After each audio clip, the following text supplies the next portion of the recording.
Hello friends नमस्कार जय जगन्नाथ शुभ सकाळ चलतु आज नजर पकाइबा आज सकाळर केतोटी गुरुत्वपूर्ण खबर उपरे सेतिपाई वीडियो को शेष पर्यंत देखा मोर अनुरोध वीडियोटी भल लगे वीडियोटी को लाइक करने सहित आम चैनल को सब्सक्राइब करंतु चलतु आज सकाळर केतोटी गुरुत्वपूर्ण खबर उपरे नजर पकाइबा। प्रथम खबर सुभद्रा आवेदनकारी को उपमुख्यमंत्री को परामर्श आसंता काली परदिन बैंक जातु। सुभद्रा आवेदनकारी को उपमुख्यमंत्री परामर्श आसंता काली परदिन बैंक जातु। 2 दिन बैंक गुड़ी को स्वतंत्र भाव ध्यान देवे जो मान को कॉल आसी मेसेज आसी जातु। एनपीसीआई द्वंद्व दूर पर आवेदनकारी को बैंक जावाक पड़ो। बैंक मानक बैनर लगी सेठी पहुंचे बैंक पहुंची एनपीसीआई अड़ुआ दूर कले समस्त टंका पाइबे। सेपटे मार्च 8 रे सुभद्रा योजनार द्वितीय किस्ती मिले एने गणतंत्र दिवस रे कटक रे पताका उत्तोलन पर मुख्यमंत्री मोहन माझी सूचना देते बोली खबर मिली।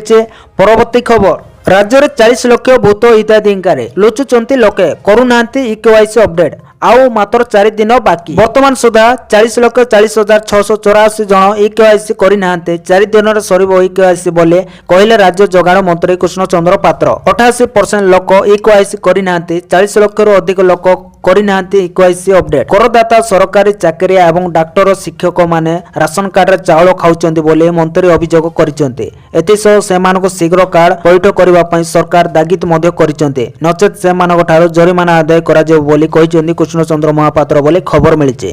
परवर्ती खबर केन्द्रापड़ा जिलापाल कार्यालय घेरिले मिशन शक्ति महिला। मिशन शक्ति इसी मेंबर को छटाई नक स्थायी नियुक्ति और दरमा वृद्धि दाबी रे मिशन शक्तिर इसी मेंबर माने जिलापाल कार्यालय सम्मुख में प्रतिवाद कर जिलार अनेक महिला सामिल होती। दाबी अनुसार बिना परिश्रम दीर्घ वर्ष धरी चाकरी करिबा परे पूर्व सरकार प्रथमे 300 पर 1500 टंका वृद्धि करथिले किंतु एबे सरकार इसी सदस्य को पुनर्गठन करिवार निष्पत्ति नेवारु उद्यंत होउचंती महिला। जिलापाल कार्यालय रे यार विरोध करे प्रतिवाद करूचंती। परवर्ती खबर जना पड़िला तारीख एही दिन अकाउंट को आसीबो पीएम किसान रो 19तम किस्ती टंका। प्रति वर्ष प्रधानमंत्री किसान सम्मान निधि योजना अधीन कृषक मान को 6000 टंका दि जाउछि। एही टंका कृषक बैंक अकाउंट रे 2000 टंका लेखाई 3टी किस्ती रे जमा करा जाए। आगामी दिन रे एही योजनार 19तम किस्ती टंका मिलिबाको जाउछि। या को अपेक्षा करितबा कृषक लागि खुशी खबर कारण केबे एही टंका अकाउंट को आसीबो ता जणा पड़िछि। पीएम किसान रो 19तम किस्ती टंका कृषक अकाउंट को आसंता मास रे आसीबो। प्रधानमंत्री नरेंद्र मोदी आसंता मास रे बिहार गस्तर जिबे। एही गस्त काल रे फेब्रुआरी 24 तारिख रे किसान टंका आसीबो।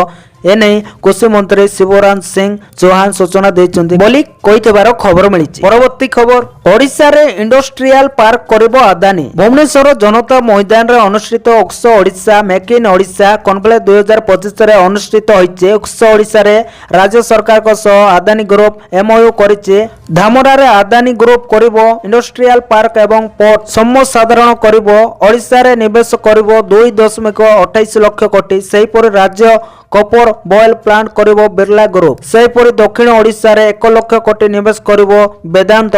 जेएसडब्ल्यू केन्दुझर रे 5 मिलियन टन शिल्पर प्रतिष्ठा करिबो। सेहीपरि जेएसपीएल 70 लाख टंका निवेश करिबो।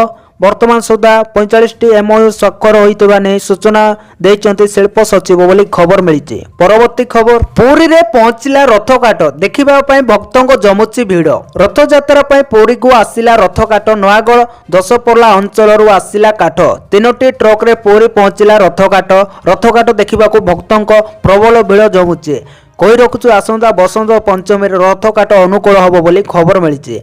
परवर्ती खबर फेब्रुआरी रो सुना महंगा हम खूब शीघ्र केंद्र सरकार को बजेट अधिवेशन संसदर बजेट अधिवेशन चलित मास 31 तारिख आरंभ होगा जाउचे। अर्थमंत्री निर्मला सीतारमण एप्रिल 1 दिन साधारण बजेट उपस्थापन करेंगे।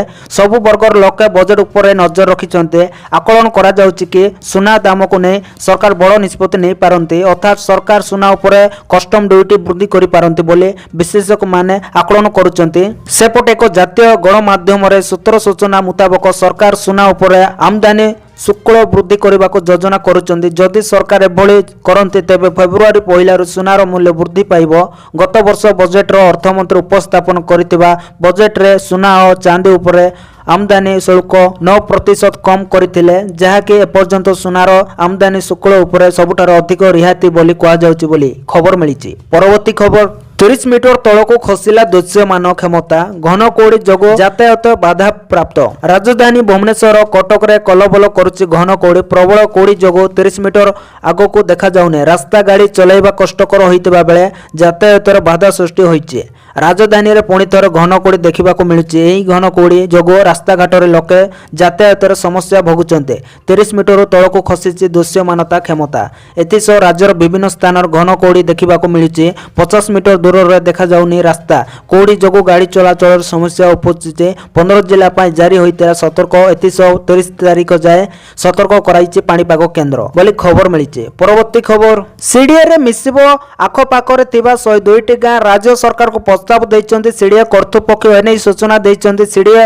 ଉପାଧ୍ୟକ୍ଷ ଅନାମ ସାହୁ ସେହିପରି ଏହାର ଏକ ମାଷ୍ଟର ପ୍ଲାନ ପ୍ରସ୍ତୁତ କରିବ କଟକ ମହାନଗର ନିଗମ ଏବଂ ଗାଁରେ ସହର ପରି ସୁବିଧା ସୁଯୋଗ କିପରି ମିଳିବ ସେ ନେଇ ମଧ୍ୟ ବ୍ୟବସ୍ଥା କରାଯାଉଛି 42 ମୌଜା ଓ ସାଲେପୁର ଅଞ୍ଚଳର କିଛି ଗାଁ ସିଡିଏରେ ସାମିଲ ହୋଇପାରିବେ ଯେଉଁଥିପାଇଁ ସର୍ଭେ ଜାରି ରହିଛି ସିଡିଏ ଉପାଧ୍ୟକ୍ଷଙ୍କ ସୂଚନା ଅନୁସାରେ ଖୁବ୍ ଶୀଘ୍ର ରାଜ୍ୟ ସରକାରଙ୍କ ଅନୁମୋଦନ ମିଳିବ ତେବେ ଗାଁରେ ସହର ପରି କିପରି ସୁବିଧା ଲୋକେ ପାଇପାରିବେ ସେ ନେଇ ବ୍ୟବସ୍ଥା କରାଯିବ ପାନୀୟ ଜଳ ବିଦ୍ୟୁତ ପରିମଳ ରାସ୍ତା ଘାଟର ଉନ୍ନତ ସୁବିଧା ଯୋଗା ଦିଆଯିବ ପୂର୍ବରୁ 287ଟି ଗାଁର ସିଡିଏ ସହ ମିଶିଥିଲା ବୋଲି ଖବର ମିଳିଛି ପରବର୍ତ୍ତୀ ଖବର ପୁରୀରେ ଜମି ଖୋଜୁଛନ୍ତି ବେଦାନ୍ତ ତିଆରି କରିବ ବିଶ୍ୱବିଦ୍ୟାଳୟ ପୁରୀରେ ଜମି କିଣିବ ବେଦାନ୍ତ ଏନେଇ ପୁରୀରେ ଜମି ଖୋଜୁଛନ୍ତି ଅନିଲ ଅଗ୍ରୱାଲ ପୁରୀରେ ବିଶ୍ୱବିଦ୍ୟାଳୟ ପ୍ରତିଷ୍ଠା ପାଇଁ ବେଦାନ୍ତ ଆଗ୍ରହ ପୂର୍ବରୁ ବିଶ୍ୱବିଦ୍ୟାଳୟ ପ୍ରତିଷ୍ଠା ନେଇ ବିବାଦ ଘନେଇଥିଲା ଆଜିଠାରୁ ଆରମ୍ଭ ହୋଇଛି ଉକ୍ସ ଓଡ଼ିଶା କାର୍ଯ୍ୟକ୍ରମ ଭୁବନେଶ୍ୱର ଜନତା ମଇଦାନରେ ଏନେଇ ବ୍ୟାପକ ପ୍ରସ୍ତୁତି ସରିଛି